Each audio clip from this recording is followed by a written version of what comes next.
दोस्तों लेकर आ चुके हैं बिहार और देश दुनिया के फटाफट कई सारी महत्वपूर्ण और बड़ी खबरें। सभी खबरों को एक एक करके आगे इस वीडियो में जानेंगे। इससे पहले इस वीडियो को एक लाइक जरूर कर दें। चलिए अब फटाफट सभी खबरों को जानते हैं।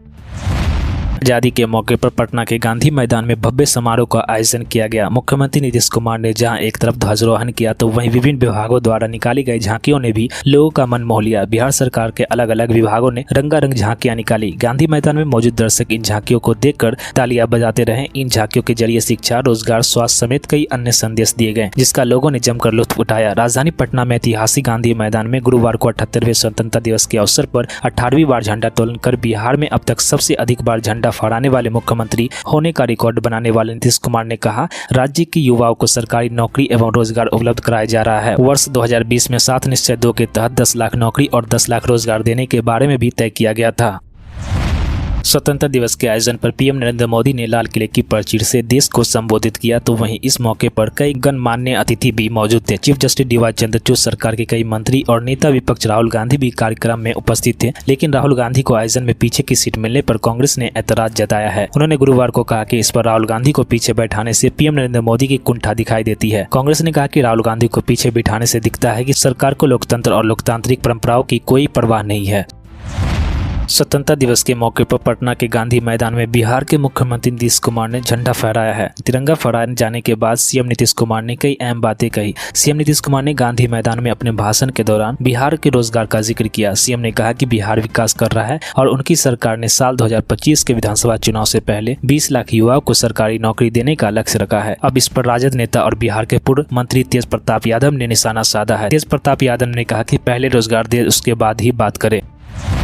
देश कल आजादी की 78वीं वर्षगांठ मना रहा था। दिल्ली, पटना समेत देश भर में भव्य समारोह के तहत तिरंगा फहराया गया। पटना गांधी मैदान में मुख्यमंत्री नीतीश कुमार ने झंडा तोलन किया। वहीं पूर्व सीएम और राजद प्रमुख लालू प्रसाद यादव ने राबड़ी देवी के आवास पर झंडा फहराया था। झंडा तोलन के बाद उन्होंने अपने हाथों से जलेबी का वितरण किया और देशवासियों को स्वतंत्रता दिवस की बधाई भी दी थी। बता दें कि बाद में लालू ने तेज प्रताप यादव के सरकारी आवास पर भी झंडा फहराया। पश्चिम बंगाल की राजधानी कोलकाता में आरजी मेडिकल कॉलेज एंड अस्पताल में महिला डॉक्टर के साथ हैवानियत ने सभी लोगों को दहला दिया है। देश भर में अब अलग अलग जगहों पर चिकित्सक लगातार प्रदर्शन कर रहे हैं। चिकित्सक ने कई जगह हड़ताल कर रखा है और इसकी वजह से चिकित्सक सेवाएं ठप हो गई है। अब एक बार फिर से आरजी मेडिकल कॉलेज एवं अस्पताल में बुधवार गुरुवार को मध्य रात्रि को आक्रोश भीड़ ने जमकर उत्पात मचाया। पुलिस चौकी और आपातकालीन उपचार कक्ष में तोड़फोड़ की गई। इसके अलावा कुछ वाहनों को क्षतिग्रस्त कर दिया गया और सीसीटीवी कैमरे को भी तोड़ दिया गया। बिहार के मोकामा से बाहुबली विधायक अनंत सिंह को AK-47 समेत 2 मामलों में पटना हाईकोर्ट द्वारा बरी किए जाने के बाद राजनीति गरमाई हुई है। कांग्रेस प्रदेश अध्यक्ष अखिलेश प्रसाद सिंह ने इस मुद्दे पर मुख्यमंत्री नीतीश कुमार पर हमला बोला है। अनंत सिंह की रिहाई पर बोलते हुए अखिलेश ने कहा कि जिन लोगों ने उन्हें फंसाया था वही लोग उन्हें जेल से बाहर निकाल रहे हैं।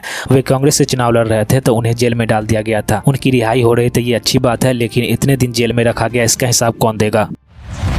देश भर में स्वतंत्रता दिवस की धूमधाम रही। बिहार की राजधानी पटना में स्थित गांधी मैदान में राज्य के मुख्यमंत्री नीतीश कुमार ने झंडा फहराया। सीएम ने अपने भाषण में कई मुद्दों पर अपनी बात रखी। संबोधन के दौरान एक ऐसा भी मौका आया जब सीएम ने वहां मौजूद पत्रकारों के सामने हाथ जोड़े और उनसे एक अपील कर दी। इतना ही नहीं, सीएम नीतीश कुमार ने बिना नाम लिए लालू प्रसाद यादव पर भी निशाना साधा। सीएम नीतीश कुमार ने कहा कि आज लोग कुछ से कुछ बोल रहे हैं, वह लोग कुछ किया है, केवल अपने परिवार को बढ़ाया, अपनी पत्नी को मुख्यमंत्री बना दिया, बेटा बेटी सबके लिए किया, लेकिन हम लोगों ने अपने परिवार के लिए नहीं बल्कि बिहार की जनता के लिए सब कुछ किया है। रक्षाबंधन के अवसर पर अचानक मिठाई की मांग कई गुना बढ़ गई है। इस दिन भाई बहन राखी के साथ एक दूसरे को मिठाई खिलाकर खुशियां बांटते हैं, लेकिन त्योहारों की खुशियों पर मिलावटखोरों की गंदी नजर है। मिठाई बनाने के लिए नेपाल और कानपुर के अलावा पूर्णिया से बड़े पैमाने पर मिलावटी खोआ और पनीर की खेप बिहार के विभिन्न शहरों में लाई जा रही है। मुजफ्फरपुर के मिठाई दुकानदारों की माने तो रक्षाबंधन के मौके पर 200 क्विंटल से अधिक मिठाई की खपत है। स्थानीय स्तर पर दूध की सप्लाई कम होने के कारण ज्यादातर मिठाई दुकानदार बाहरी खोआ पनीर पर निर्भर है। ऐसे में करीब 100 क्विंटल से अधिक नकली खोआ पनीर की मिठाई की बिक्री की मिलावटखोरों ने तैयारी कर ली है। बिहार में सीरियल ब्रिज कोलैप्स और इस पर हो रही जोरदार राजनीति के बाद राज्य के पुल पुलियों का सर्वे कराया गया। पथ निर्माण विभाग ने राज्य के पुल पुलियों का सर्वे पूरा कर लिया है। बिहार राज्य पुल निर्माण विभाग ने लगभग 1700 पुलों का सर्वे किया। इसमें से लगभग 3 दर्जन ऐसे पुल पाए गए जिनको तत्काल मरम्मत की जरूरत है। अगर इसमें देरी की गई तो कोई भी अनहोनी हो सकती है। पुल की स्थिति को देखते हुए पुल निर्माण निगम इसकी मरम्मत की प्रक्रिया में जुट गया है। करीब 30 से 35 दिनों में बिहार में 1.5 दर्जन से अधिक पुल पुलिया और उसके डायवर्जन ध्वस्त हो गए थे। इस पर तेजस्वी यादव, लालू प्रसाद समेत अन्य विपक्षी नेताओं ने नीतीश सरकार की जमकर खिंचाई की। पटना हाईकोर्ट ने पुरानी जमाबंदी को बिना जांच पड़ताल के रद्द करने के मामले में राज्य सरकार से जवाब तलब किया है। कोर्ट ने सरकार से जानना चाहा है कि आखिर जमाबंदी कानून की धारा 9 के तहत अपर समावर्ता कैसे वर्षों पुरानी जमाबंदी को बगैर जांच रद्द कर दे रहे हैं। मुख्य न्यायाधीश न्यायमूर्ति के विनोद चंद्र और न्यायमूर्ति पार्थी सारथी की खंडपीठ ने बुधवार को राजेंद्र सिंह की ओर से दायर अर्जी पर सुनवाई के बाद यह आदेश दिया है। बिहार में अगले 48 घंटे तक मानसून की गतिविधियां जारी रहेगी। बारिश और प्राकृतिक आपदा के लिहाज से अगले 2 दिनों महत्वपूर्ण हैं। प्रदेश के अलग अलग जिलों में गुरुवार को शुक्रवार को गरज और तड़के के साथ बारिश के आसार है। वहीं कुछ जिलों में भारी बारिश की चेतावनी है। मौसम विभाग की रिपोर्ट के अनुसार गुरुवार को पटना सहित बिहार के दक्षिण, मध्य, उत्तर पूर्वी और पश्चिम भागों के 1-2 स्थानों पर गरज और तड़के के साथ हल्की बारिश हो सकती है। वहीं कैमूर और रोहतास जिले में 1 या 2 स्थानों पर भारी बारिश की चेतावनी जारी की गई है। राष्ट्रीय लोक जनशक्ति पार्टी रालोसपा के अध्यक्ष पशुपति पारस को भारतीय जनता पार्टी से झटके पर झटका लग रहे हैं। लोकसभा चुनाव 2024 में दरकिनार किए गए पूर्व केंद्रीय मंत्री पशुपति पारस को आगामी विधानसभा उपचुनाव में भी बड़ा झटका लगा है। भोजपुर जिले की तरारी सीट से 4 बार विधायक रहे सुनील पांडे ने पारस का साथ छोड़ दिया है। अब वे बीजेपी में शामिल हो गए हैं। बीजेपी उन्हें आगामी उपचुनाव में टिकट दे सकती है। बता दें कि सुनील पांडे के दम पर ही रालोसपा ने बीजेपी से तरारी सीट की डिमांड की थी।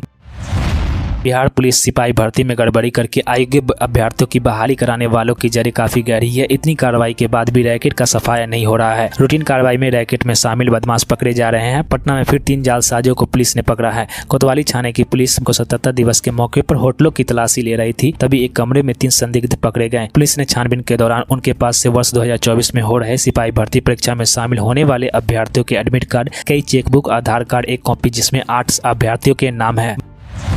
बांग्लादेश में हिंदुओं के खिलाफ हो रहे अत्याचारों को लेकर कांग्रेस से एक मुस्लिम विधायक ने पीएम मोदी से खास अपील की है। शिवाजी नगर के कांग्रेस विधायक रिजवान अरशद ने प्रधानमंत्री नरेंद्र मोदी से आग्रह किया है कि वे इंदिरा गांधी की तरह निर्णायक सैन्य कार्रवाई करने से संकोच न करें। बांग्लादेश में राजनीतिक उथल-पुथल और हिंदू अल्पसंख्यकों पर कथित अत्याचारों को लेकर चिंता व्यक्त करते हुए कर्नाटक के कांग्रेस विधायक ने बुधवार को कहा कि प्रधानमंत्री नरेंद्र मोदी को 1971 की तरह निर्णायक सैन्य कार्रवाई करने में संकोच नहीं करना चाहिए।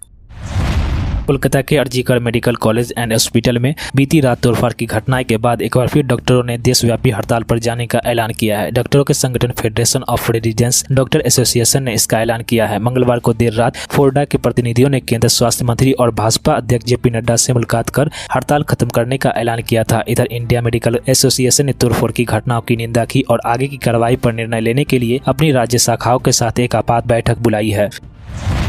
दुनिया के तीसरे सबसे बड़े तेल उपभोक्ता और आयातक भारत ने जुलाई में रूस से $2.8 अरब का कच्चा तेल खरीदा था। इस लिहाज से भारत चीन के बाद दूसरे स्थान पर है, जो रूसी तेल का सबसे बड़ा आयातक बना हुआ है। एक रिपोर्ट के अनुसार रूस भारत के लिए कच्चे तेल का सबसे बड़ा आपूर्तिकर्ता बनकर उभरा है। इस तेल को रिफाइनरी में पेट्रोल और डीजल जैसे ईंधन में परिवर्तित किया जाता है। फरवरी 2022 में यूक्रेन पर आक्रमण के बाद कुछ यूरोपीय देशों द्वारा रूस से खरीद से परहेज करने के बाद रूसी तेल छूट पर उपलब्ध था। प्रधानमंत्री नरेंद्र मोदी ने 78वें स्वतंत्रता दिवस के मौके पर पेरिस 2024 ओलंपिक में देश का नाम रोशन करने वाले भारतीय एथलीटों से मुलाकात की। सोशल मीडिया के सामने आए एक वीडियो में पीएम मोदी सभी पदक विजेता के साथ फोटो खिंचवाते हुए नजर आए हैं। इन विजेताओं में मनु भास्कर, सरबोध सिंह, अमन सरावत, स्वप्निल कोसाले और भारतीय पुरुष हॉकी टीम के सदस्य शामिल हैं। भारत ने पेरिस ओलंपिक 2024 में कुल 6 पदक जीते, जिसमें से नीरज चोपड़ा द्वारा पुरुषों की जेवलिन थ्रो फाइनल में जीता गया। एक रजत पदक भी शामिल है। जम्मू कश्मीर और लद्दाख हाई कोर्ट ने बुधवार को सीबीआई और ईडी को लेकर बड़ी टिप्पणी की है। कोर्ट ने कहा प्रवर्तन निदेशालय किसी भी तरह की केंद्र जांच ब्यूरो से बड़ी एजेंसी नहीं है। साथ ही उन्होंने कहा कि सीबीआई द्वारा की गई जांच के खिलाफ प्रवर्तन निदेशालय अपील नहीं कर सकता। न्यायमूर्ति संजीव कुमार ने कहा कि यह जरूरी है कि ईडी सीबीआई के फैसले का सम्मान करे जब तक कि उसे आपराधिक क्षेत्र अधिकार वाले सक्षम न्यायालय द्वारा परिवर्तित या फिर संशोधित न किया जाए। प्रधानमंत्री नरेंद्र मोदी ने बृहस्पतिवार को लाल किले की प्राचीर से युवाओं से खास अपील करते हुए राजनीति में आने को कहा। उन्होंने 1 लाख युवाओं को राजनीति में जनप्रतिनिधियों के रूप में लाने का आह्वान किया, विशेष रूप से उन परिवार के युवाओं को जिनकी कोई राजनीतिक पृष्ठभूमि न हो। उन्होंने कहा कि इस कदम से जातिवाद और वंशवाद की राजनीति को समाप्त करने में मदद मिलेगी। 78वें स्वतंत्रता दिवस पर लाल किले की प्राचीर से देशवासियों को संबोधित करते हुए उन्होंने कहा कि ऐसे युवा जरूरी नहीं है कि एक ही पार्टी में शामिल हो, वे अपनी पसंद की किसी भी पार्टी में शामिल हो सकते हैं। उन्होंने कहा कि देश में राजनीति के क्षेत्र में हम 1 लाख जनप्रतिनिधि चाहते हैं। हम 1 लाख ऐसे युवा को जोड़ना चाहते हैं जिसकी कोई राजनीतिक पृष्ठभूमि ना हो। तो दोस्तों, इसके साथ ही खबर समाप्त होती है। और भी ऐसी खबरों के लिए इस वीडियो को एक लाइक जरूर कर दे। तो मिलते हैं नेक्स्ट खबरों में, तब तक के लिए जय हिंद, जय बिहार, जय भारत।